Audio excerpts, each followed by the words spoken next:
자, 오늘은 이제 출애굽기 2장으로 2장, 3장 우리 한번 해보도록 하겠습니다.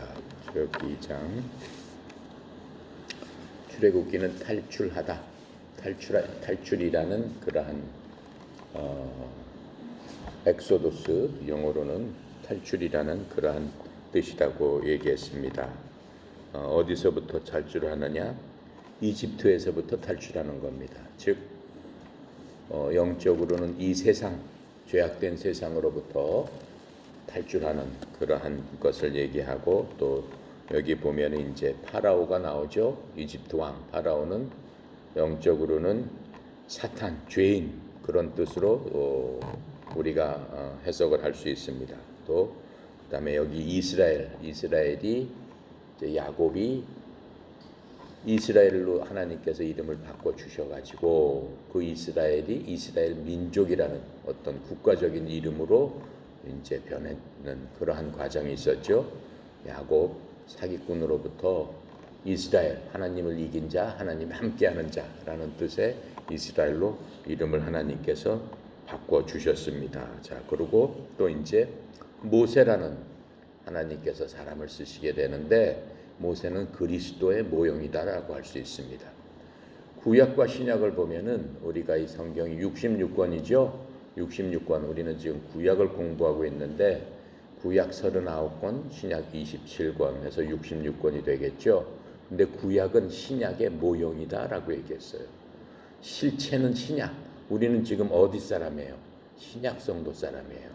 예수님께서 이 땅에서 십자가에서 돌아가신 다음에 하나님께서 신약이라는 새로운 약속이라는 예수님을 통해서 새로운 약속, 뉴 테스터먼트를 우리에게 주셨어요. 우리는 뉴 테스터먼트에 속해서 그 약속을 받은 신약 사람이다라고 얘기할 수 있겠습니다. 그리고 이제 이 엑소도스는 뭐예요?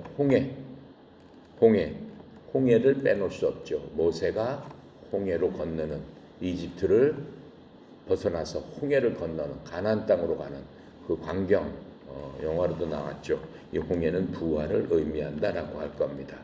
그 다음에 또 이 광야 40년을 돌아가면서 닷새 동안이면 갈 수 있다라고 했어요. 부알세바에서 이 애굽으로 갈 적에 닷새 정도 걸렸어요. 그 이삭이나 아브라함이나 다. 그런데 40년을 돌아가는 그러한 광경을 우리는 볼 수 있습니다. 그 40년을 돌아가는 광경에 이 광야에서 수백만 명의 사람들이 뭘 먹고 살았겠어요? 거기는 풀 한 포기도 없고 물도 나지 않는 데인데 하나님께서 직접 먹이시고 옷도 입히셨어요. 옷 어떻게 했어요? 40년 동안 신발하고 의복이 닳지 않도록 하나님께서 그 역사를 베푸신 것을 알 수 있습니다. 그래서 우리는 그 빵을 하나님께서 내려주신 천사의 음식이라고 성경은 나와 있죠. 그것을 만나라고 합니다.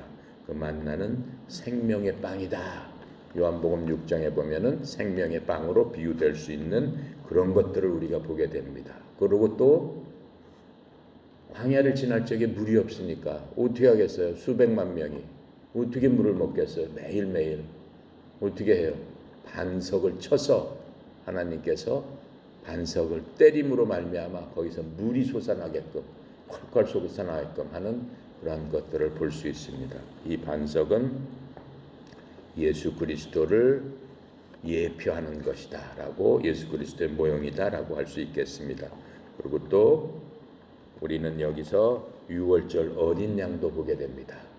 최후로 이제 이집트를 애굽을 나오면서 하나님께서 10가지 재앙 중에 마지막 재앙을 피하기 위해서 어린 양의 피를 통해서 죽음의 사자를 면할 수 있도록 해주시는 놀라운 은혜를 볼 수 있는데, 이 유월절 어린 양은 죽음을 뜻하는 거죠. 꼭 피가 나옵니다. 피는 생명이라고 그랬어요. 그래서 죄로부터 구속받는 데 필요한 그 피, 그런 것들을 예표한다라고 말씀하고 있습니다. 히브리서하고 계시록에서는 이러한 모든 것들이 모형적으로 된 것들을 실체적으로 설명해 주는 그런 것들이 나오고 있음을 우리는 알 수 있습니다. 자, 2장 1절부터 우리 10절까지 한번 읽어보겠습니다. 레위 가족 중 한 사람이 가서 레위 여자들에게 단가를 들어 그 여자가 임신하여 아들을 낳으니 그가 잘 생긴 것을 보고 석 달 동안 그를 숨겼으나 더 숨길 수 없게 되매 그를 위하여 갈대 상자를 가져다가 역청과 나무 진을 칠하고 아기를 거기 담아 나일강과 갈대 사이에 두고 그의 누이가 어떻게 되는지를 알려고 멀리 섰더니 바로의 딸이 목욕하러 나일강으로 내려오고 시녀들은 나일강가에 거닐 때 그가 갈대 사이의 상자를 보고 시녀들을 보내어 가져다가 열고 그 아기를 보니 아기가 우는지라 그가 그를 불쌍히 여겨 이르되 이는 히브리 사람의 아기로다. 그의 누이가 바로의 딸에게 이르되 내가 가서 당신을 위하여 히브리 여인 중에서 유모를 불러다가 이 아이에게 젖을 먹게 하리이까. 바로가 애 딸이 그에게 이르되 가라 하매 그 소녀가 가서 그 아기의 어머니를 불러오니 바로의 딸이 그에게 이르되 이 아기를 데려다가 나를 위하여 젖을 먹이라. 내가 그 싹을 주리라. 여인이 아기를 데려다가 젖을 먹이더라. 그 아기가 자라매 바로의 딸에게로 데려가니 그가 그의 아들이 되니라. 그가 그의 이름을 모세라 하여 이르되 이는 내가 그를 물에서 건져내었음이라 하였더라. 자, 이제 모세가 등장하게 됩니다. 하나님께서는 여태까지 우리가 창세기를 통해서 봐왔던 것처럼 매 순간순간마다 하나님께서는 하나님의 사람을 쓰십니다. 하나님께서 예비하신 사람을 쓰시게 됩니다. 그러니까 세상 모든 역사, 그는 역사를 보면은 이제까지 모든 역사에서 하나님께서 예비한 인물들이 있어요. 근데 그 인물들을 쭉 보면은 하나님께서 예비하시는 과정이 있었고 그 예비 준비 기간이 끝나면 하나님께서 들어서 쓰시게 되는데 하나님께서는 인간을 너무 잘 알기 때문에 사람을 아담을 만드셨을 적에 아담이 했던 그런 모든 것들, 사람의 성품, 기질, 사람이 갖고 있는 그런 모든 것들을 잘 알기 때문에 하나님께서도 그런 것을 다스리기 위해서 그 사람들을 어떻게 쓰시기 위해서는 훈련시키고 준비시키는 그런 모든 것들을 우리가 봐왔어요. 그렇죠? 요셉도 그렇고 야곱도 그렇고 그렇죠? 아브라함도 그렇고 우리가 그런 것들을 봐왔습니다. 이제 모세가 나오기 시작했습니다. 자, 1절에 뭡니까? 레위 가족 중 한 사람이 가서 레위 여자에게 장가 들었다라고 하는 거예요. 거기서 아기가 태어난 게 모세다라고 했으니까 모세는 어느 지파 사람이에요? 레위 지파 사람이잖아요. 예. 모세는 레위 지파 사람이에요. 레위 지파 사람. 자, 레위 지파 사람으로 이제 모세가 태어났는데 출애굽기 6장 20절 갈까요? 6장으로 가보세요. 6장 20절 가보니까 읽어봅시다. 아므람은 그들의 아버지 누이 요게벳을 아내로 맞이하였고 그는 아론과 모세를 낳았다. 그렇죠? 그러니까 모세의 아버지는 누구야? 아므람. 모세의 엄마는 누구야? 요게벳이다. 이렇게 나왔잖아요. 그리고 모세의 형은 누구야? 아론이다 그랬잖아요. 그렇죠? 거기 나옵니다.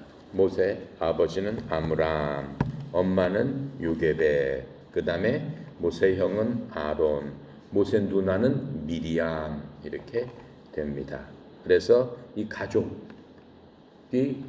이렇게 그 4명의 가족으로 이제 돼 있는 그 집안에서 모세가 태어났음을 우리는 알 수 있습니다. 모세라는 이름은 물에서 건짐을 받았다라고 하는 거죠. 그러니까는 이집트의 왕조가 바뀌면서 요셉을 모르는 왕조가 들어와 가지고는 고센 지역에 말하자면 이민 온 민족들이 살고 있는데 애당초 이집트 민족하고는 틀린 고센 지방에만 있는 그 이민 온 민족들이 수가 너무 많아졌다라고 하는 거예요. 고센 지방을 꽉 찰 정도로 많아졌다라고 하는 거예요. 그건 이집트 전 지역으로 흩어졌다는 얘기는 아닙니다. 바로 그 고센 지방에 그렇게 많아짐으로 말미암아 위협을 느낀 거예요.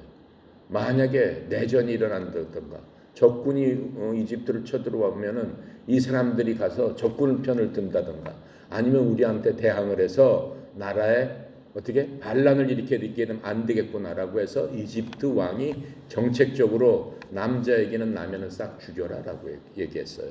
그러니까 이 사람들의 신분은 뭐였어요? 노예 생활을 했단 말이에요. 종처럼 살았단 말이에요. 그러니까는 피라미드를 짓고 뭐 이런 것들을 짓는데 다 활용이 됐단 말이에요. 그러니까는 꼭 필요한 인력이죠.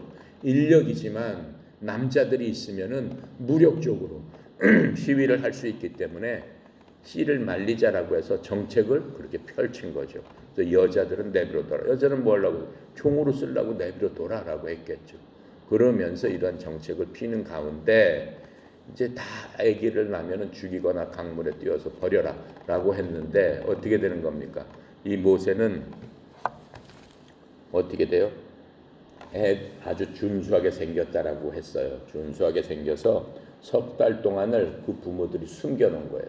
숨겼는데 더 이상 안 되겠으니까는 상자를 띄워서 나일강에서 모세를 버리게 되는 거죠. 버리게 됐는데 마침 왕의 딸이 공주죠. 그것을 보고 어떻게 보니까는 아기가 있는데 아기가 잘 생겼으니까는 그 아기를 자기가 키워야 되겠다라고 불쌍한 마음을 들게 하나님께서 그렇게 인도를 하신 겁니다. 그렇게 하면서 어떻게 되는 거예요? 마침 누가 그 떠내려가는 걸 누가 보고 있었어요? 모세의 누나 미리암이 보고 있었어요. 미리암은 히브리 말로 미리암은 그리스 말로는 누구예요? 마리아입니다. 마리아를 미리암이라고 하는 겁니다. 미리암이 보고 있다가 싹 가가지고 모르는 척하면서 얘기하는 거예요.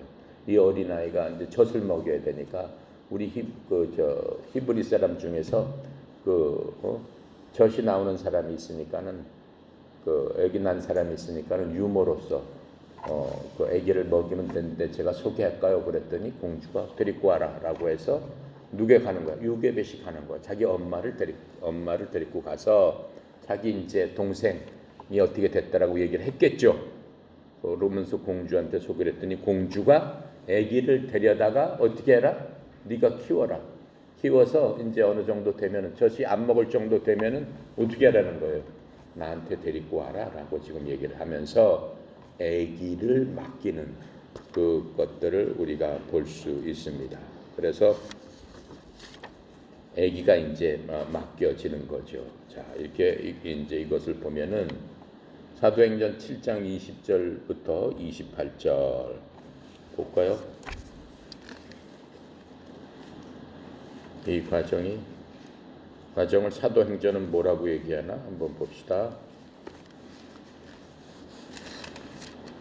사도행전 7장 20절부터 28절까지 찾았어요?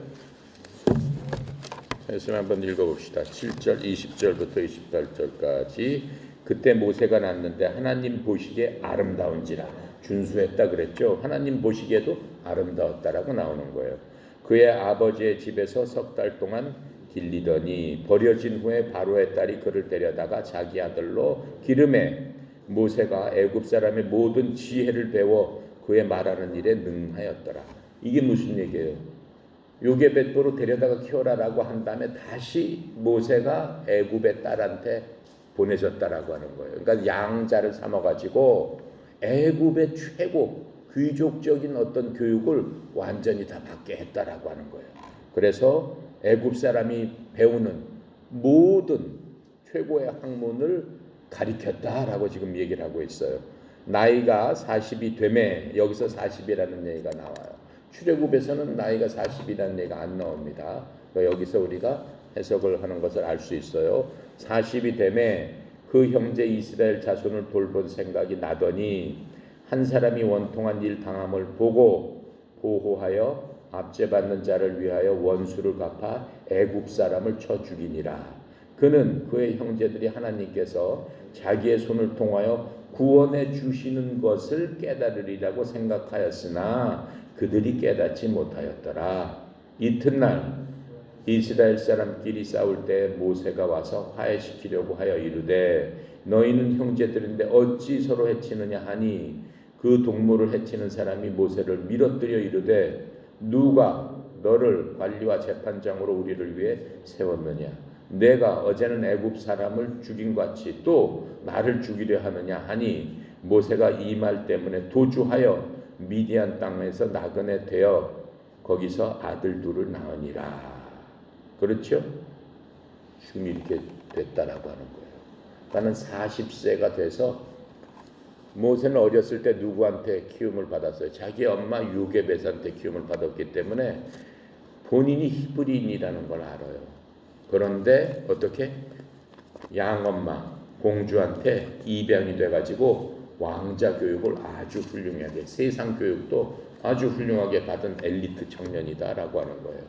자, 그런데 어떻게 되는 거예요?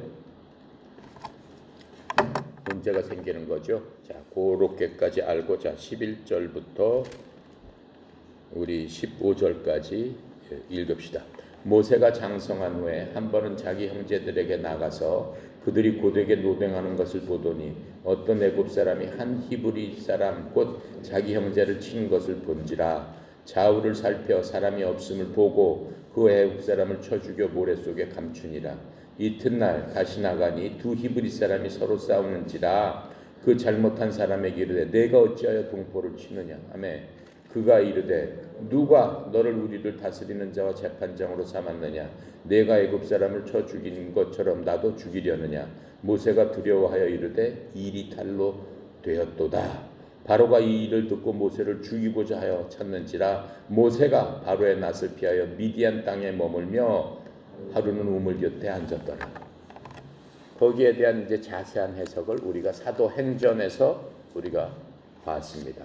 그러니까는 여기서 지금 모세가 사도행전에 가서 보면은 모세가 40살이 됐을 적에 지식적으로는 아주 엘리트, 이집트의 최고의 지식을 가진 그런 훌륭한 청년이 됐어요. 근데 그 피 속에서는 들끓는 마음이 있어. 뭐야? 자기는 히브리 사람인데 내가 지금부터는 어떻게 히브리 민족을 내가 구해내야 되겠다 이렇게 생각을 한 거예요. 그러면서 자기가 갖고 있는 지식 또 자기가 갖고 있는 권세 공주의 아들이었으니까 왕가잖아요.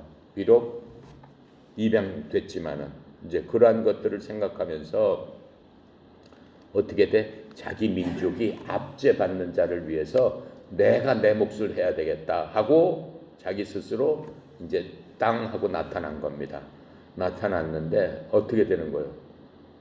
40세가 돼서 지금 그렇게 한 거예요. 그렇죠? 여기 40세가 되니 그랬죠? 나이가 40세가 되니 이스라엘 형제 자손들을 돌볼 생각이 났다라고 얘기를 하고 있어요. 그렇죠? 모세가 잘못한 게 있어요. 모세는 뭘 잘못했어요? 자기가 돌보려고 지금 한 거예요. 자기 힘으로 내가 어떻게 해보겠다라고 한 거예요. 하나님께서는 뭐라고 그러셨어요? 이스라엘 자손 아브라함을 통해서 창세기 15장에 뭐라고 말씀하셨어요? 이 이집트 니네 백성들이 애굽에서 이집트에 가서 번창하겠지만은 이 70명이 들어가 가지고 남자만 250만 명으로 성장을 했어요. 번창하겠지만은 거기서 종노릇 하리라. 얼마 동안? 4대 동안 종노릇 하다가 어떻게 돼? 니네들이 4대 동안 종노릇 하다가 애굽에서 나올 것이다 라고 미리 이스라엘의 운명에 대해서 말씀해 줬어요. 누구한테? 아브라함한테 말씀했어요. 이스라엘 사람들은 그 생각, 그 말들을 알고 있었을 것이다 라고 하는 거예요. 그러면은 하나님께서 이끌어내리라고 했으면은 당연히 어떻게 해야 돼? 하나님 앞에 기도하고 하나님께서 저희들을 이제 때가 됐으니 한 세대는 그 당시는 100년으로 보잖아요. 예전에는 한 세대가 100년이었어요. 지금은 어떻게 돼요? 한 세대가 약 30년 뭐 이렇게 가는 거예요. 앞으로는 점점 더 빠르겠죠. 한 세대가 20년, 10년 이렇게 갈 수도 있죠. 너무나 빠른 변화가 그 세월 사이에 있기 때문에. 그런데 예전에는 100년을 한 세대로 갔단 말이에요. 100년 한 세대는 거의 비슷한 문화, 비슷한 어떠한 그런 환경을 갖고 있었던 그런 세대란 말이에요. 4세대가 지났으니까는 400년이 지났다라고 얘기하는 거예요. 애굽에 들어가 가지고. 그렇다면은 모세가 해야 될 일은 뭐야? 그것을 기억하고 하나님 앞에 기도하면서 하나님께서 저를 사용하시옵소서 이렇게 얘기를 해야 되지.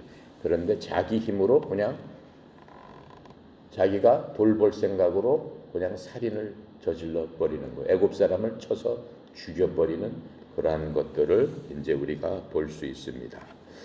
자, 그렇게 하면서 이제 사람을 쳐 죽이니까 어떻게 되겠어요? 잡혀가겠지. 더군다나 자기가 근본이 애굽 사람도 아니잖아요. 히브리 사람이잖아요. 그러니까 히브리 편에 들여서 사람을 죽인 게 들통날까봐 도망가는 겁니다. 어디로 도망갔어요? 미디안 광야로 도망갔다라고 얘기를 하고 있는 겁니다. 미디안 광야가 뭐예요? 우리가 창세기에서 봤어요. 미디안 광야. 미디안은 누구의 후손이라고 그랬어요? 이스마엘의 후손이에요. 이삭과 이스마엘. 아브라함의 쌍둥이 아들 이삭과 이스마엘이 있었는데 이스마엘의 자손들이 미디안 땅에 가서 미디안 자손이 된 거예요. 미디안은 지금의 사우디아라비아쯤 되는 데예요. 거기서 미디안 땅으로 도망가 버린 거예요. 왜 그러냐면은 자기가 살인을 저질렀기 때문에 잡히면은 죽는다고 생각을 해서 도망가게 된 것들을 우리가 지금 보고 있는 거예요. 자, 그래서 40살 때 살인 한번 저지르고 자기가 큰 결심을 했지만 바로 실패한 것들을 우리는 볼 수 있습니다. 자, 그런데 이 12절에 보세요. 좌우를 살펴 사람이 없음을 보고는 사람을 쳐서 죽였다라고 그랬어요. 그렇죠. 모세가 하나님 앞에 기도한 게 아니고 자기 눈으로 자기 생각대로 판단을 했다라고 하는 거예요. 그러니까는 우리한테 교훈을 주는 건 뭐예요? 우리가 어떤 일을 당할 적에 세상의 형편을 바라보면서 이게 안 걸릴 것 같다, 이게 뭐 할 것 같다라고 자기 판단대로 하면 안 된다라고 하는 거예요. 믿는 사람은 하나님 앞에 세상이 어떻든 간에 내 생각대로 그게 될 것 같더라도 하나님 앞에 어떻게 해야 되는 거예요? 의지하고 하나님께 맡기고 하나님의 뜻대로 해야 된다라고 하는 것들을 우리한테 말씀을 해주고 계시는 겁니다. 자, 그렇게 하면서 모세는 실수를 하게 되고 사람을 죽임으로 말미암아 어떻게 되는 거예요? 자기의 여태까지 엘리트 교육 받았고 사람으로서는 최고로서 뛰어난 사람이에요. 훌륭하게 생겼고 신분도 뛰어났고 그 다음에 엄청난 교육을 받았어요. 완전 엘리트 코스를 밟았는데 한 번에 망가져 버리는 것들을 우리는 볼 수 있습니다. 자, 그래서 하나님께서 왜 그렇게 하셨을까요? 모세는 하나님께서 사용하시기 위한 하나의 사람인데 그 사람을 훈련시키기 시작을 하시는 거예요. 그러면서 모세 40년은 거기서 끝난 거예요. 그래서 미디안 광야로 도망을 가서 이제 다시 40년을 훈련받는 그 광경이 나오는 겁니다. 16절부터 25절까지 하겠습니다. 미디안 제사장에게 7달이 있었더니 그들이 와서 물을 길어 우유에 채우고 그들의 아버지의 양떼에게 먹이려 하는데 목자들이 와서 그들을 쫓는지라 모세가 일어나 그들을 도와 그 양떼에게 먹이니라. 그들이 그들의 아버지 루엘에게 이를 때 아버지가 이르되 너희가 오늘은 어찌하여 이같이 속히 돌아오느냐. 그들이 이르되 한 애굽 사람이 우리를 목자들의 손에서 건져내고 우리를 위하여 물을 길어 양떼에게 먹였나이다. 아버지가 딸들에게 이르되 그 사람이 어디에 있느냐. 너희가 어찌하여 그 사람을 버려두고 왔느냐. 그를 청하여 음식을 대접하라 하였더라. 모세가 그와 동거하기를 기뻐하매 그가 그의 딸 십보라를 모세에게 주었더니 그가 아들을 낳음에 모세가 그의 이름을 게르솜이라 하여 이르되 내가 타국에서 나그네가 되었습니다 하였더라.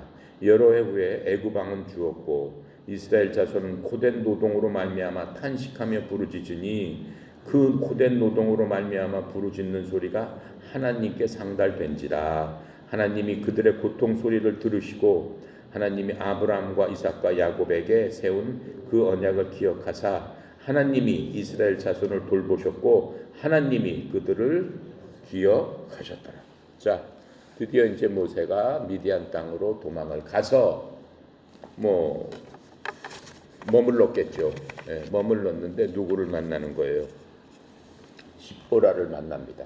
미디안 땅의 부족장의 딸이 양을 치면서 우물가로 왔는데 다른 이제 부족 사람들이 넌 절로 가라고 해가지고 이제 여자라고 깔보고 그 물을 못 먹게 하니까 모세가 도와주는 광경이 이제 우리가 보게 됩니다. 자, 그러면서 어떻게 되는 거예요? 애굽 왕자로서 그 40년의 생활을 종치고 미디안의 목자로서 40년이 시작되는 광경을 보게 됩니다. 그러면서 이제 십보라가 양을 몰고 집으로 돌아갔더니 그 이제 모세 장인이 되겠죠. 장인이 앞으로 될 사람이 그 족장이 그 자초지종 연유를 묻고 모세를 자기 사위로 삼게 되고 모세도 갈 데가 없으니까 그 미디안 땅에서 그 일가족이 돼서 양을 치우고 양똥이나 치우고 양 몰고 하는 그러한 생활을 시작하는 광경을 보게 됩니다. 세상에서 아주 뛰어났고 지식도 훌륭하고 멋지게 생긴 그런 사람이 한 번에 몰락해가지고 양이나 치는 그런 목자로 변한 것들을 우리는 보게 되는 겁니다. 자, 그렇게 하는데 이 사람들이 뭐라 그래? 모세를 보고 어디 사람이라고 그래? 히브리 사람이라고 안 하잖아요. 이집트 사람이다라고 얘기해요. 그러니까 그 모양이 40년 동안 완전히 이집트화 됐다라고 하는 거예요. 이집트화 됐음을 볼 수 있는 거예요. 이집트화 됐다는 얘기는 뭐야? 지금으로 따지면 영적으로 따지면 세상 사람이 다 됐다라고 하는 거예요. 구별된 사람이 아니다라고. 하나님의 선민은 누구예요? 히브리 사람들이 하나님께서 선택한 민족인데 어떻게 같이 히브리 족속하고 40년 이집트 땅에서 있었지만은 모세는 애굽에서 교육을 받아 완전히 애굽화된 그러한 사람으로 변했다라고 하는 거예요. 그러니까는 처음 본 사람도 여기 보니까는 저기 애굽 사람이 이렇게 얘기하잖아요. 19절에 보니까 애굽 사람이 이렇게 모세가 완전히 애굽 사람처럼 그렇게 됐다라고 하는 것들을 볼 수 있습니다. 자, 그래서 하나님의 백성이 세상적으로 그렇게 변질된 것, 그렇죠? 변질된 것을 보니까는 좀 영적으로는 변질돼 버린 거죠. 정말로 이제 슬픈 그러한 일이 아닐 수 없습니다. 그래서 모세는 미디안에서 그 미디안 그 가족하고 충성된 거기서 종노릇해요. 40년 동안 40년을 하면서 이제 자기가 얘기를 하죠. 자기가 얘기를 하면서 뭐라고 그래? 자기 아들을 낳는데 게르솜이라고 해요. 게르솜이라는 게 뭐라고 그랬어요? 이방인의 객이다라는 뜻이라고 여기서 얘기했잖아요. 게르솜이다라고 얘기를 했다고 그랬잖아요.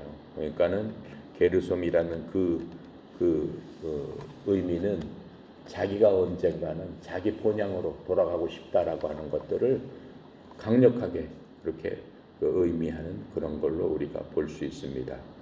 자, 그렇게 하면서 이제 하나님께 이 이스라엘 백성들이 울부짖기 시작하는 거예요. 여기 보세요. 24절에 하나님이 그들의 고통 소리를 들으시고, 무슨 뜻이야? 고통 소리를 하나님이 듣게 하려면 그들이 어떻게 했다는 거야? 하나님께 울부짖으면서 기도했다라는 얘기예요. 하나님께 백성들이 그 아브라함, 자기 조상의 아브라함의 약속을 분명히 히브리 사람들은 들어서 알고 있을 거예요. 그 조상 대대로부터 아브라함이 뭐라고 그랬어요? 니네들이 이 세상에 선택된 민족이다, 이렇게 얘기를 했어요.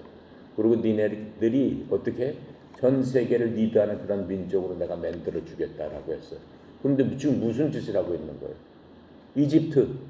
이집트는 뭐예요? 무슨 족이에요? 노아의 세 아들 중에서 제일 저열했던 뭔 족이야? 함족. 그렇죠? 함족. 아브라함은 누구의 조상이 누구였어? 셈족. 그렇죠? 제일 우두머리 셈족이었는데 제일 꼬레비. 하나님께서 저주한 함족의 종노릇을 그렇게 하고 있다라고 하는 거예요. 근데 하나님께서는 뭐라고 말씀하셨어? 함족이 어떻게 형제들의 종이 될 것이다. 그랬는데 지금 거꾸로 400년 동안 거기서 종노릇하고 있으니까 백성들이 부르짖을 수밖에 없는 거예요. 하나님 앞에 저희들을 기억해 주세요라고 얘기를 했어요. 그랬더니 하나님께서 말씀하신 대로 400년이 지나서 아모리 족속의 아모리 족속의 죄악이 극도로 달할 적에 니네들을 이끌고 가서 그 아모리 족속인 땅, 가나안 땅, 7족속인 가나안 땅을 니네들이 차지하게 될 것이다. 니네들이 나오는 때는 400년 후인데 400년 후는 아모리 족속, 그 땅에 사는 아모리 족속의 죄악이 최고도로 달했을 적에 내가 니네들을 보내서 걔네들을 쳐버리고 다 죽여버리고 니네들한테 줄 것이다라고 하는 거예요. 그건 무슨 얘기예요? 하나님께서 악하게 그냥 아모리 족속을 한 거 그게 아니에요. 400년 동안 아모리 족속한테 회개의 기회를 주신 거예요. 하나님께서 400년 동안 참으신 거예요. 회개를 하라고 말씀하신 거예요. 회개를 합니까? 안 합니까? 안 해죠. 그러니까 결국은 어떻게 되는 거예요? 끌고 나가는 거예요. 누구를 사용하시는 거예요? 모세를 사용하시는 그것들을 우리는 볼 수 있습니다.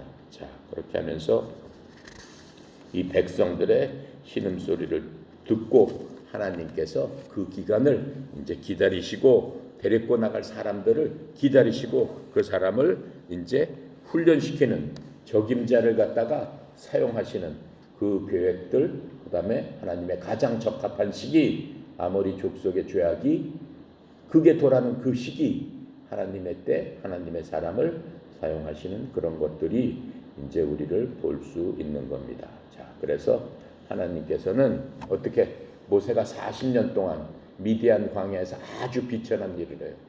비천한 일을 하지만 어떻게 모세가 충성되게 했다라고 그랬어요. 마음속에 불편이 있을 거 아니야. 내가 최고의 학문을 배웠고 이집트에서도 사실은 히브리 사람이지만은 왕자로서 그런 것을 했고 권력을 누렸고 했는데 한 잘못으로 말미암아 살인죄를 짓물미암아 내가 이렇게 됐으니 내 신세가 원통하고 한탄하다 이렇게 해야 될 거 아니야. 정상이잖아. 전혀 그러지 않았다라고 하는 거야. 충성되게 양 모는 일을 열심히 잘했다라고 하는 거야. 그렇죠?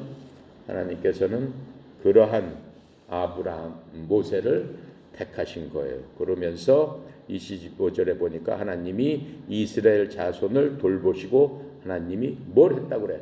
그들을 기억하셨다라고 말씀하고 있는 겁니다. 자, 3장으로 갑니다. 자, 3장 1절부터 10절, 1절부터 6절까지 읽도록 하겠습니다. 모세가 그의 장인 미디안 제사장 이드로의 양떼를 치더니 그 떼를 광야 서쪽으로 인도하여 하나님의 산 호렙에 이르매 여호와의 사자가 떨기나무 가운데로부터 나오는 불꽃 안에서 그에게 나타나시니라.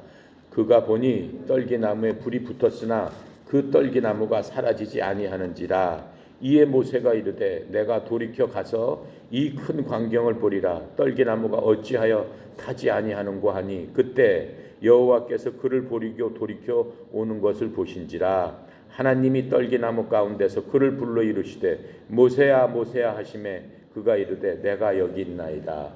하나님이 이르시되 이리로 가까이 오지 말라. 내가 선 곳은 거룩한 땅이니 내 발에서 신을 벗으라. 또 이르시되 나는 내 조상의 하나님이니 아브라함의 하나님, 이삭의 하나님, 야곱의 하나님이니라. 모세가 하나님 배웠기를 두려워하여 얼굴을 가렸다. 거기까지요. 모세가 이 미디안 광야에 있었던 거는 40년이에요. 그러니까 모세 나이가 몇 살이에요? 80살이에요. 그렇죠? 40살에 죽이고 미디안 광야로 도망가서 십보라를 만나서 거기서 양떼를 치는 일을 시작했어요. 그 얼마 동안 했어요? 40년을 해서 80살이 된 거예요. 그런데 어떻게? 호렙산에 갔는데 떨기나무가 뭐예요? 수풀 같은 거 있잖아요. 영어로는 부쉬라고 하는, 이름 말하자면 가시나무 같은데 불이 활활 탄단 말이에요. 활활 타는데 타서 없어져야 될 거 아니야, 나무가. 근데 아무리 봐도 없어지질 않아요. 떨기나무가 타서 소멸해야 되는데 소멸하지 않는 거야. 소멸하지 않으니까는 이상하다 생각하고 어디로 가는 거예요? 떨기나무 쪽으로 갔다라고 하는 거예요. 떨기나무로 갔는데 거기서 무슨 일이 일어나? 하나님을 만나게 되는 거예요. 하나님의 영광을 거기서 보는 거예요. 하나님께서 뭐라고 그래? 모세야 모세야 이렇게 부르시면서 거룩한 땅이니 내 발에서 신을 벗어라. 이리로 가까이 오지 말라. 내가 선 곳은 거룩한 땅이니 어떻게 된다? 신을 벗어라 하면서 나는 누구다라고 말씀해서 나는 내 조상의 하나님 아브라함의 하나님 이삭의 하나님 누구의 하나님 야곱의 하나님이라 이렇게 얘기를 합니다. 그랬더니 모세가 어떻게 두려워해서 얼굴을 가렸다라고 얘기했어요. 하나님을 본 자는 죽는다고 그랬어요. 그러니까는 두려워해서 얼굴을 가리는 그러한 모습을 보는데 하나님이 나타나신 거예요. 이제 처음으로 모세한테 나타나신 거예요. 그거는 모세가 80살에 하나님을 만나게 된 거예요. 40년 동안은 애굽에서 훌륭한 교육을 받았고 또 40년 동안은 광야에서 자기의 모든 신분이 가장 비천한 자리까지 내려가가지고 40년 동안 그렇게 되어버렸으니까는 삶이 어떻겠어요? 뭐가 남았겠어요? 자존심이 있었겠어요? 뭐가 있겠어요? 그냥 양똥이나 치는 사람으로 40년을 들판에서 있었기 때문에 가장 비천해질 때로 비천해졌을 적에 하나님께서 모세를 만나시다라고 하는 거예요.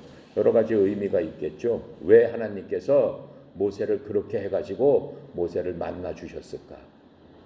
그렇죠? 40년 전에 모세가 하나님 만나기 40년 전에 무슨 짓을 했어? 자기가 혈기를 넘쳐서 야 이제 내가 이스라엘 사람들 우리 히브리 민족을 구할 때가 됐다. 내 지식도 있고 내 힘도 있고 내 권세도 있고 있으니까 한번 하자라고 했다가 어떻게 돼? 바로 꼬리 내리고 도망갔어요. 내 힘으로는 안 된다라고 하는 것을 40년 동안 뼈저리 느낀 거예요. 그렇지 않겠어요? 내 힘으로 뭔가를 해보려고 했는데 한 방에 안 되는구나 라고 하는 것을 하나님은 느끼게 하셨습니다. 그러면서 불타는 떨기나무는 하나님이다 이렇게 말씀하셨어요.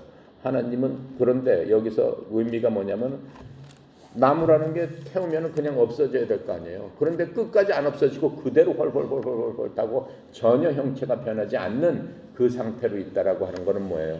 하나님의 영광과 파워는 소멸되지 않는다라는 하는 것들을 우리한테 알려주고 있는 겁니다. 자, 그러면서 두 번째 이 떨기나무는 뭘 의미하냐면 이스라엘 민족 자체를 의미하는 거예요. 불같은 시련이 있지만은 소멸되지 않는다라고 얘기했어요. 불같은 소멸이 있을 거라고 그랬잖아요. 이집트에 간 게 그 종의 삶이었고 또 하나는 뭐의 삶이었어요? 용광로에 들어가 있는 쇠 같은 삶이다 이렇게 얘기를 했잖아요. 바로 떨기나무는 이제 그런 것들을 상징을 해줘요. 세 번째 모세를 상징하는 거예요. 모세 너도 이렇게 떨기나무처럼 소멸되지 않을 것이다. 누구가 같이 있느냐? 하나님과 같이 있느냐? 그것들을 떨기나무를 통해서 깨닫게 해주시는 거예요. 그러면서 5장 6절에 보니까 하나님이 말씀하실 때 내가 쉬는 곳은 거룩한다라고 얘기해요. 하나님의 속성을 무엇이다라고 한마디로 얘기해라라고 하면 뭐라고 하겠어요? 하나님은 뭐라고 얘기를 해요? 하나님은 사랑이시라. 대부분 그렇게 많이 얘기를 해요. 그렇죠? 사랑의 교회도 하나님은 사랑이시다 이렇게 써 있어요. 그렇죠? 하나님의 큰 속성은 하나님은 사랑이시다가 아니에요. 하나님은 사랑이시다는 하나님의 속성 중에 일부분이에요. 하나님의 기본적인 속성은 뭐야? 하나님은 거룩함이다라고 얘기하는 거예요. 하나님은 거룩하신 분이다. 그게 하나님의 속성이에요. 근데 거룩함이 뭔 줄 알아야죠. 거룩함이 뭐야? 거룩함에 대해서 성경은 계속적으로 아주 중요한 구절마다 얘기를 해주고 있어요. 역대상 16장 29절 볼게요.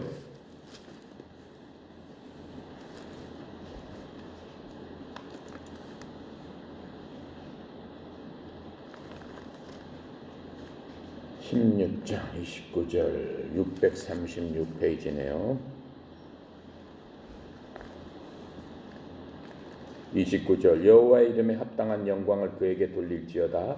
재물을 두고 그 앞에 들어갈지어다. 아름답고 거룩한 것으로 여호와께 경배할지어다.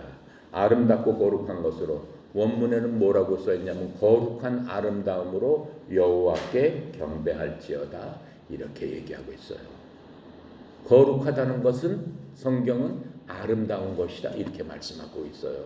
그러니까는 거룩한 것은 아름다운 것이다, 이렇게 말씀하고 계시는데, 하나님은 거룩함 그 자체라고 했어요.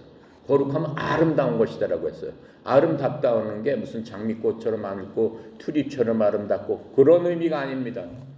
거룩함의 아름다움은 뭐냐면 하나님께서 이 땅을 손으로 지으셨어요. 하늘과 달과 별을 지으셨어요. 하나님은 누구야? 지으신 창조자예요.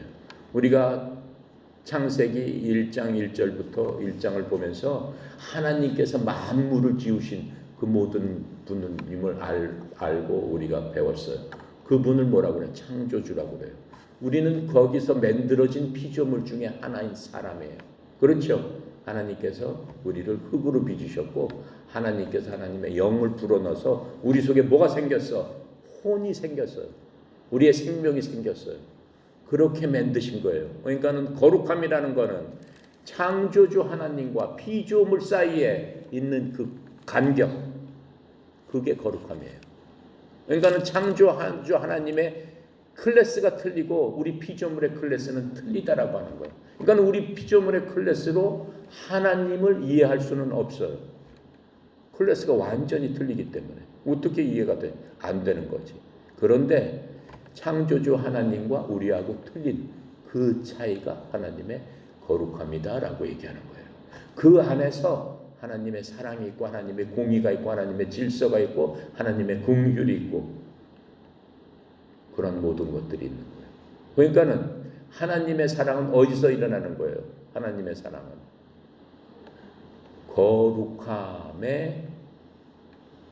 거룩함에서 하나님의 사랑이 세워지는 거예요. 거룩함 없는 하나님의 사랑은 하나님의 사랑이 아닌 거예요. 하나님의 본질은 거룩함에 있다라고 하는 거예요. 거룩함의 뜻은 뭐예요? 참 뜻은 구별되어 있다라고 하는 거예요. 뭐하고 구별돼? 우리 사람하고 하나님과는 구별된 사람들이다라고 얘기를 하는 거예요. 구별된 분이다라고 얘기하는 거예요. 그럼 믿는 사람도 거룩해다. 내가 거룩하니까 니네도 거룩하라. 성경은 계속 이렇게 말씀하세요. 무슨 뜻이야? 우리가 창조주의 반열에 올라가면 그런 의미가 아니에요. 내가 거룩하니까 니네도 거룩하라. 니네도 구별되어야 된다라고 하는 거예요. 어디서 구별돼? 피조물하고 창조주가 구별되듯이 우리도 세상과 니네들과는 간격이 있다라고 하는 거예요. 클래스가 틀리다라고 하는 거예요. 그걸 거룩함이다, 구별됐다라고 말씀을 해주고 계시는 거예요. 그래서 그게 하나님의 거룩함이다라고 얘기하는 거예요. 그래서 우리는 이 거룩함이 하나님의 관점에서는 그 모든 것들을 아름답다라고 얘기하는 거예요. 하나님 앞에 나가는 자는 거룩하게 하나님 앞에 나와라라고 얘기하는 거예요. 그러한 아름다움을 갖고 하나님 앞에 나가야 된다라고 하는 거예요. 그 아름다움은 어디서 나와? 제단에다 막 성전 막 단상에다 꽃을 엄청 이쁘게 해서 아름다움으로 나가? 아름다움이 아니에요. 하나님께서 만들어 놓은 그냥 피조물 중에 하나예요. 그걸로 하나님을 아름답게 할 수 없어요. 아름다움은 뭐예요? 하나님을 창조주로 생각하는 그것을 하나님은 아름답다라고 하는 거예요. 그러니까 하나님께서 나를 손으로 지으셨구나, 말씀으로 지으셨구나, 바로 그분이 하나님이구나 하고 그분을 사모하는 그 마음이 하나님은 아름답다, 이렇게 말씀하시는 거예요. 그러니까 아름다움으로 나와라, 이렇게 말씀하시는 거예요. 그러니까 하나님께서 이 세상을 어떻게 하시는 거예요? 하나님께서 이 세상을 어떻게 하시는 거예요? 사랑하셨잖아요. 하나님이 세상을 이처럼 사랑하고 독생자 주셨어요. 누구든지 예수 믿는 사람은 멸망하지 않고 영생을 얻을 것이라. 요한복음 3장 16절이잖아요. 근데 그 사랑은 어디에서 굴러가는 사랑이야? 거룩함이라는 내일 바퀴 위해서 하나님이 돌리는 사랑이다 이거예요. 거룩함이라는 내일 바퀴가 벗어나는 사랑은 없다라고 하는 거예요. 그러니까 거룩함 안에서 하나님의 사랑을 찾아야 된다라고. 그러니까 하나님은 사랑이시니까 내가 막 아무 짓이나 해도 막 하나님은 날 거룩함 안에서 하나님은 그 레일바퀴 안에서 사랑이라는 열차를 돌리시고 내 열차에 올라타라 이렇게 말씀하신다라고 말씀을 하시는 것을 우리는 볼 수 있습니다. 그래서 거룩함의 아름다움, 성경은 계속 거룩하면 아름답습니다라고 얘기하고 있어요. 시편 29장 2절도 그렇게 얘기하고 있어요. 거룩함의 아름다움이 무엇인가? 시편 29장 2절.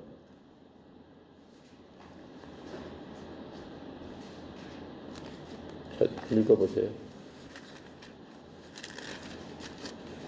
여호와께서 그의 이름에 합당한 영광을 돌리며 거룩한 옷을 입고 여호와께 예배할지어다. 거룩함의 아름다움이라고 원문은 써 있어요. 그 밑에 보면 거룩함의 아름다움이라고 써 있죠. 거룩함의 옷 입었다는 얘기는 거룩함의 아름다움으로 하나님께 영광을 돌릴지어다라고 말씀을 하고 있는 겁니다. 자, 그렇죠? 거룩함은 중요한 거니까 하나님의 속성이니까 한번 이제 말씀을 드렸습니다. 자, 그렇게 하고 우리 몇 절부터 들으면 11절, 7절, 7절부터 10절까지 합시다. 여호와께 이르시되 내가 애굽에 있는 내 백성의 고통을 분명히 보고 그들이 그들의 감독자로 말미암아 부르짖음을 듣고 그 근심을 알고 내가 내려가서 그들을 애굽인 손에서 건져내고 그들의 땅으로 인도하여 아름답고 광대한 땅, 젖과 그 꿀이 흐르는 그 땅, 가나안 족속, 헷 족속, 아모리 족속, 브리스 족속, 히위 족속, 여부스 족속의 지방을 데려가라 하노니 이제 가라. 이스라엘 자손의 부르짖음이 내게 달해 애굽 사람이 그들을 괴롭히는 학대도 내가 보았으니 이제 내가 너로 바로에게 보내어 너에게 내 백성 이스라엘 자손을 애굽에서 인도하여 내게 하리라. 하나님께서 드디어 모세를 부르시고 모세한테 임명을 하시는 거예요. 자, 내가 얘기한 건 이제 400년이 다 찼다. 아모리 족속의 악이 극에 찼다. 내가 그들을 멸할 시간이 되고 니네들을 대신 집어넣을 그 시간 됐다라고 하나님 말씀하시는 거예요. 그때까지는 어떻게 했어요? 아모리 족속들, 가나안의 7 족속들이 회개 안 한 거죠. 그러니까 하나님께서 드디어 내 때가 왔다라고 말씀하신 건 하나님께서는 힘들고 어려운 때가 있더라도 우리한테 말씀해 주시는 거예요. 니네가 지금 염려, 걱정, 근심으로 불같이 쇠가 불 속에 들어가서 재련되는 것처럼 그런 힘들고 어려운 때가 있을지라도 내 때까지 기다려라 라고 말씀하시는 인내하면서 기다려라고 말씀하시는 그렇죠? 그러니까 하나님의 약속을 믿는 사람은 그것을 기다릴 힘이 있는 거예요. 왜 그래? 말씀이 생명이기 때문에 그래요. 그러니까 말씀이 그 속에 들어가기 때문에 그래요. 근데 그 말씀이 없으면은 힘든 거예요. 못 이기는 거예요. 세상과 타협하는 거예요. 다 포기해버리는 거예요. 하나님은 그렇게 말씀을 하시는 거예요. 그 말씀을 끝까지 붙들어야 된다라고. 자, 그러면서 말씀이 무엇이다라고 하는 것들을 이제 하나님께서 4절에서는 이제 말씀을 해주고 계세요. 자, 그러면서 모세를 임명을 했습니다. 자, 11절부터 22절까지 갑시다.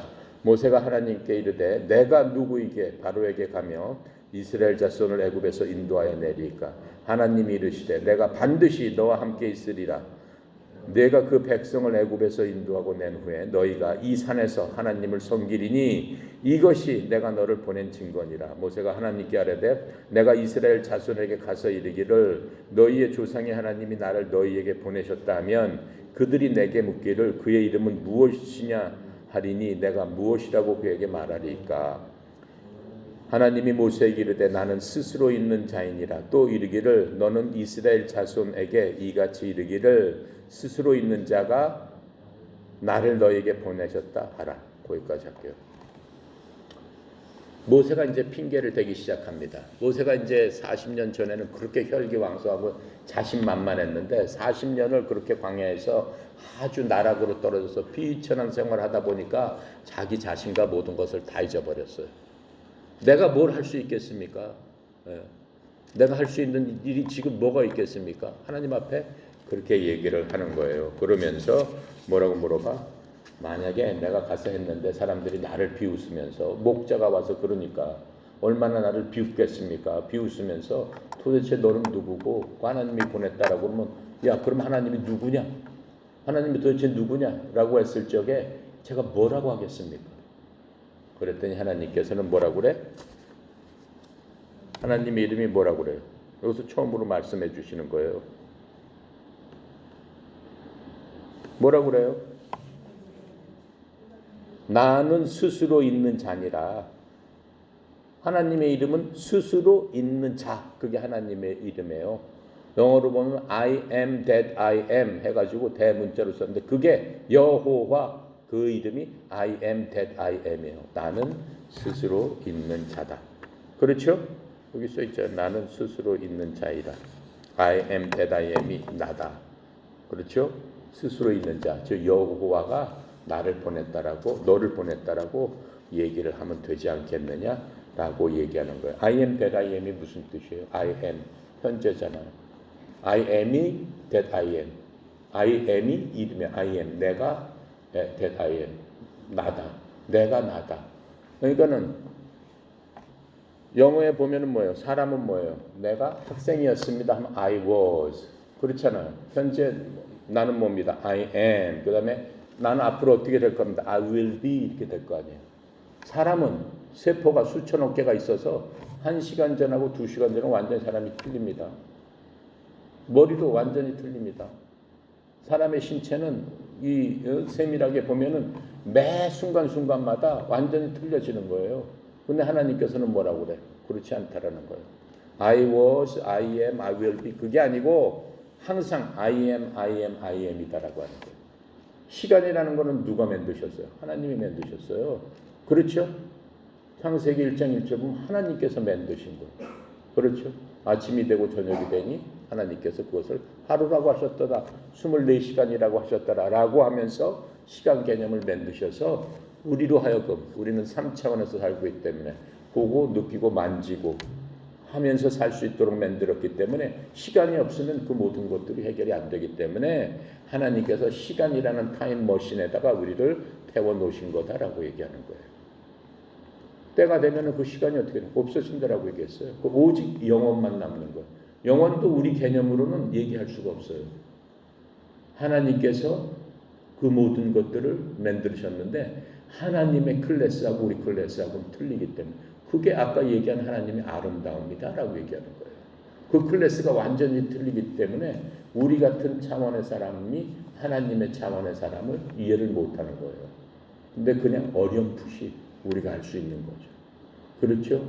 그러면서 하나님께서는 나는 4,000년 전, 8,000년 전, 지구가 생기기 전 그때도 I am이고 지금도 I am이야. 나는 변하지가 않아. 시간하고 상관이 없어. 하나님 말씀하시는 거. 그렇죠?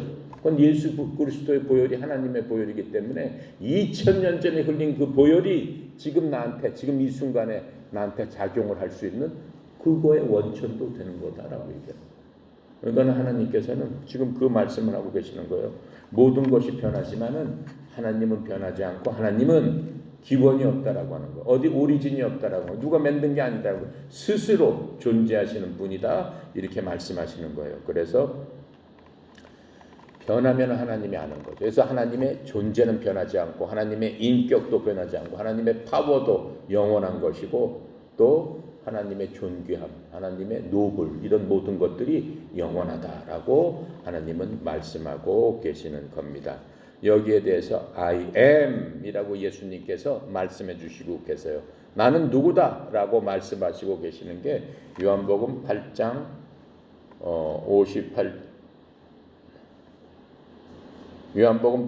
58절 한번 볼까요?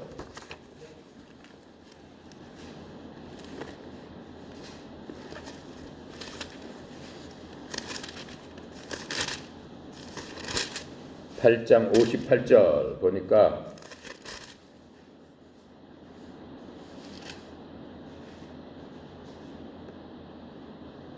예수께서 이르시되 진실로 진실로 너희에게 이르노니 아브라함이 나기 전부터 내가 있느니라.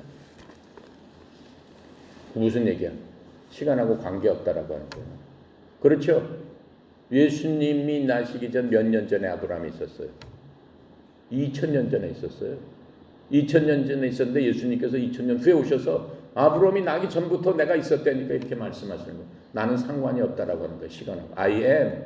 그때도 I am, 지금도 I am이다라고 말씀을 하시는 거예요. 그렇죠? 자, 그러시면서 왜 그래? 왜 그때도 있었고 내도 있었어? 왜 그래요? 그 설명은 요한복음 1장 1절입니다. 볼게요. 1절부터 1절이에요. 처음에 말씀이 계시니라. 이 말씀이 하나님과 계셨으니 이 말씀은 곧 하나님이시라. 근데 요한복음 1장 14절 보세요. 말씀이 육시되어 우리 가운데 거하시님에 우리가 그 영광을 보니 하나님의 독생자의 은혜와 진리가 충만하더라. 누구 얘기하는 거예요? 예수님을 얘기하는 거예요. 말씀이 육신이 돼서 이 땅에 거하시는 분 예수님이었더라. 근데 그 말씀은 누구더라? 1장 1절에 보니까 처음에 말씀이라는 분이 계셨는데 그 분이 하나님과 함께 계셨으며 근데 그 이 말씀은 곧 하나님이시더라. 말씀 이꼬로 하나님이다라고 얘기하는 거예요. 근데 그 말씀이 어떻게 됐다는 거예요? 이 땅에 육신으로 왔더라라고 하는 거예요. 그 누구더라? 바로 그리스도라. 그분은 진리와 뭐가 충만하더라? 나오잖아요. 그렇죠? 그거는 예수님께서 사람들한테 얘기하는 그 말씀이 바로 난데 말씀이 항상 있었기 때문에 내가 당연히 아브라함 전에도 있지 않았겠냐 말씀을 하시는 거예요. 그러면서 요한복음에 보면은 말씀에 대해서 이제 쭉 나와. I am에 대해서 쭉 나와. 요한복음 제가 쭉 할 테니까 그냥 들어보세요. 요한복음 6장 35절에 보면은 영어로 보면은 I am the bread of life. 나는 생명의 빵이다. 이렇게 말씀하시면서 자기를 이제 하나님께서 말씀하시는 거예요. 요한복음 8장 12절에 보니까 I am the light of the world. 나는 세상의 빛이다. 라고 말씀을 하시는 거예요. 요한복음 또 10장 9절에 보니까 I am the door. 나는 문이다. 이렇게 말씀하세요.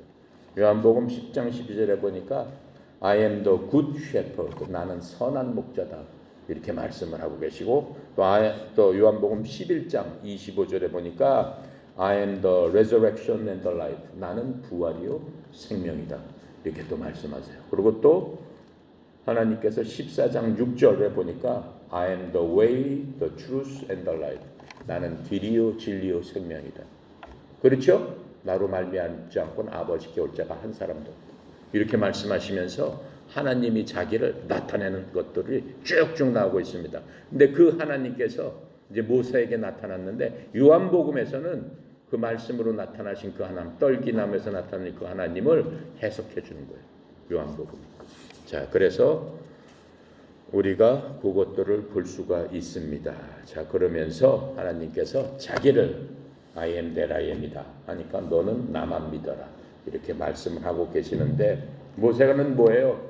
너무나 낮아졌고 너무나 비천해졌기 때문에 그렇게 해도 모세는 자신이 없습니다. 이제 하나님 제가 뭘 어떻게 하겠어요? 40년 동안 저는 말도 못하고 저는 바보 생활하고 그냥 양똥만 치웠는데 제가 어떻게 가서 그 전 세계 왕 말하자면 지금 뭐 목자가 가서 지금 무릎 다신다면 트럼프한테 가서 내 백성을 내 나라 어떻게 그렇게 얘기를 하겠어요?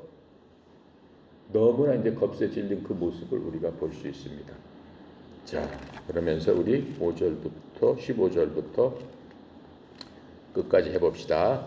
하나님이 또 모세에게 이르시되 너는 이스라엘 자손에게 이같이 이르기를 너희 조상의 하나님 여호와 곧 아브라함의 하나님 이삭의 하나님 야곱의 하나님께서 나를 너희에게 보내셨다 하라. 이는 나의 영원한 이름이요 대대로 기억할 나의 칭언이라. 너는 가서 이스라엘의 장로들을 모으고 그들에게 이르기를 여호와 너희 조상의 하나님 곧 아브라함의 하나님 이삭의 하나님 야곱의 하나님이 내게 나타나 이르기를 내가 너희를 돌보아 너희가 애굽에서 당한 일을 확실히 보았노라. 내가 말하였거니와 내가 너희를 애굽이 고난 중에서 인도하여 내어 젖과 꿀이 흐르는 땅 곧 가나안 족속 헷 족속 아모리 족속 브리스 족속 휴이 족속 여부스 족속 땅으로 올라가게 하리라 하셨다 하면 그들이 내 말을 들으리니 너는 그들의 장로들과 함께 애굽 왕에게 이르기를 히브리 사람의 하나님 여호와께서 우리에게 임하셨은즉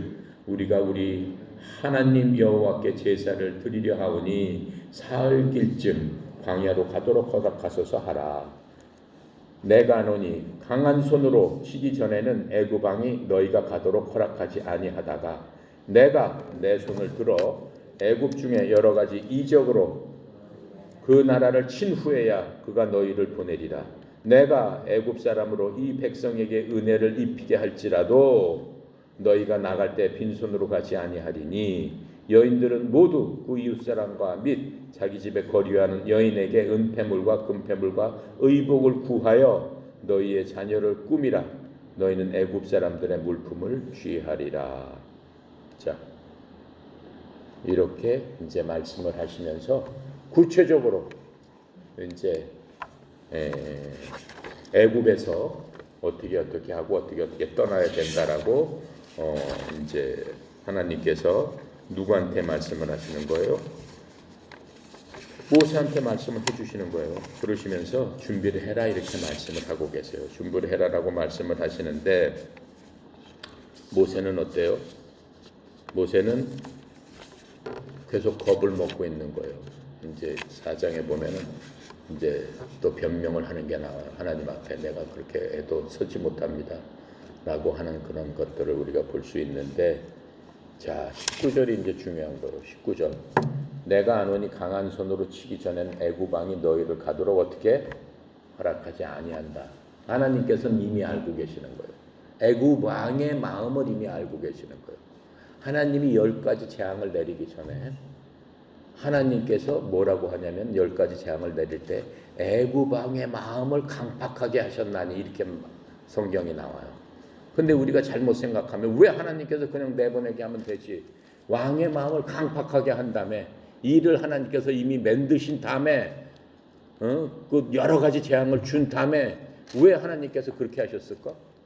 그냥 애굽 왕이 한두 번 저거 해서 그냥 나가게 할 텐데, 근데 왜 하나님께서는 애굽 왕의 마음을 강팍하게 만드셨을까?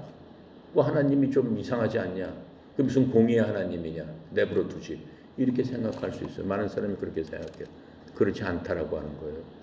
하나님께서는 세상 사람들이 구원을 받는다 못 받는다라는 것을 아세요. 여기 앉은 사람 중에서 너는 천국 가고 지옥 간다라고 하는 걸 아신단 말이에요. 어떻게 아세요? 미리 아심을 통해서 아세요.